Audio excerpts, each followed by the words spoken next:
الله لي ولكم في القرآن العظيم ونفعني وإياكم بالآيات والذكر الحكيم. أستغفر الله لي ولكم ولسائر المؤمنين واستغفروه إنه هو الغفور الرحيم. سبحانك لا علم لنا إلا ما علمتنا إنك أنت العليم الحكيم. رب اشرح لي صدري ويسر لي أمري واحلل عقدة من لساني يفقهوا قولي. رب يسر ولا تعسر وتمم بالخير وبك نستعين يا فتاح يا فتاح يا فتاح. صدق الله العظيم وصدق رسوله النبي الكريم الأمين. السلام عليكم ورحمة الله وبركاته. Alhamdulillah, it's a great blessing of Allah subhanahu wa ta'ala that He has given me and you the ability and tawfiq to participate in this gathering. And we ask Allah subhanahu wa ta'ala to make this gathering a source of guidance for all of us. And we ask Allah subhanahu wa ta'ala to make this gathering one of the means of our entry to Jannah. I have good news for all of you. Inshallah, tonight's reminder is going to be really short because I'm not feeling well. I have a fever and I want to save my energy for Tarawih prayers. At first I was thinking that I should miss a reminder tonight and I should start from Tarawih prayers, but then I thought we would become really happy. I want you to be protected from every evil eye, so I thought I should give you some sort of reminder, inshallah. You know, we are talking about how we can provide guidance to our children, especially in their youthful years. There are some practical suggestions that I have in my mind. Some really practical, easy, immediate things that we all can do, and inshallah myself as well. You know, brothers, I personally believe I'm in UK, I have been in UK, and I've been teaching in UK for almost 5 years now. And I personally believe that Islamic education in UK needs to experience a revolution. It needs to experience a revolution. And I tell you what I mean by that. Because we have an Islamic education in the UK that is for alim. So you know, ulama, the scholars, they study aqidah, hadith, tafsir, fiqh, usul al-tafsir, usul al-hadith, usul al-fiqh. They study all of these ulums, they study all of these things, and then mashallah they become alim. And they study all of these things at a very high level. So you have this very high level. And then you have a very basic level for kids that almost all the mosques in the UK, they are teaching to the kids. We have a maktab system. So either we have this high level or a very basic level. But there is a level in between that we need to create now. It doesn't exist too much. We need to create that level. And that level of learning Islam has to do with our daily practices, with our daily lives. I'm not talking about fiqh, by the way. I'm not talking about fiqh. I'm talking about advice for fathers. I'm talking about advice for wives. The whole curriculum on just how to become a good Muslim wife. A whole curriculum on just how to become a good Muslim father. How to become a good Muslim son. How to become a good Muslim husband. A whole curriculum based on how to become a good human being. And this is what we call real education. This is what we call real education. Real education is not like you know how to do C++. Do you still do C++ here? We used to do it in Pakistan. Do you still do C++? How to do C++?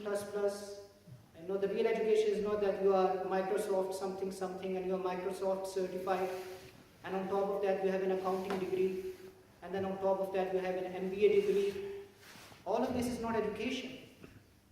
All of this is just that now you can make money. That's it. It doesn't mean that you are an educated person if you have all of these degrees. It doesn't mean like that. My mother, she is sick. And this year when I went to Pakistan, I request all of you brothers, kindly remember her in your prayers. And this year when I went to Pakistan, I almost met all the doctors that were available in Lahore. All the doctors. We made an appointment. We paid all of their fees. They were doctors. You probably think they are the most qualified people. But they were terrible human beings. They were terrible human beings. I met a lot of programmers. They are programmers, but they are terrible human beings. And if you think I'm critical about doctors and programmers and engineers, then let me tell you, I have met a lot of imams. And and they are terrible human beings as well. They are very, very jahil. They are very uneducated on how to become a good father, on how to become a good husband. They are very uneducated. They are very uneducated. So if you have all of these degrees, it doesn't mean that you are an educated person. It means that you can make money. You have a skilled labor now. It makes you a better worker at a factory. Yes, we have different kind of factories now. We have digital factories and we have virtual factories.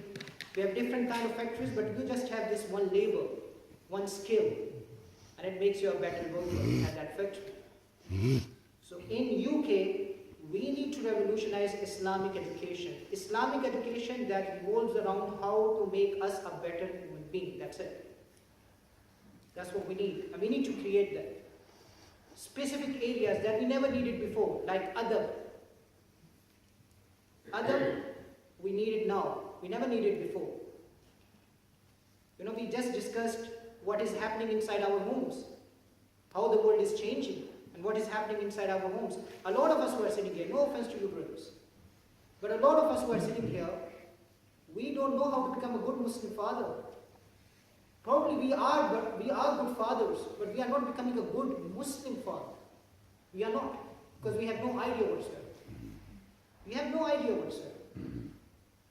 So Islamic education, you know these things, good Muslim father or how to become a good Muslim father, it used to come to us very naturally in the past. It was not a very difficult thing for a Muslim to become a good Muslim father. It was not a rocket science. But today the world is changing. Our lifestyle is changing. So we have to re-educate ourselves about all these things. We have to go back. We have to go back and do all of these things all over again. Now I have a set of CDs. And these CDs are, by the way, available online. And I want all of you brothers, especially who are fathers, listen to those CDs. There are 2 CDs. Number 1, children's around Prophet Muhammad sallallahu alaihi wasallam. And number 2, the mothers of believers. Just listen to these 2 CDs. It's not by me. It's by brother Irshad, an incredible person. And it's available online.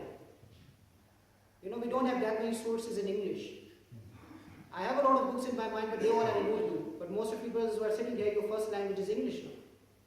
There is Tuhfa Waldain, there is Tuhfa Zawjain, there is Tuhfa Dula, Tuhfa Dulan. These books are available in Pakistan in Urdu language. But the sources that we have here in the Western countries, very limited, but they are gold. They are really valuable, so take advantage of them. Listen to them. It benefited a lot of my friends. It benefited a lot of my friends. You listen to them, and inshallah it will benefit you as well, inshallah. You listen to them, and inshallah try to make your family listen to these CDs as well. All of you sit together and listen to them as a family unit together, inshallah. Put them on your iPod, put them on your iPad, put them on your car. Listen to it every single day. Listen to it every single day. Number 1. Number 2, read Quran with your children. Every single night, read Quran with your children. Don't hire a Qari Sahab. Nowadays, we don't even hire a Qari Sahab, right? Skype is available. Right? Someone was asking me the other day, Mulana, can you teach on Skype?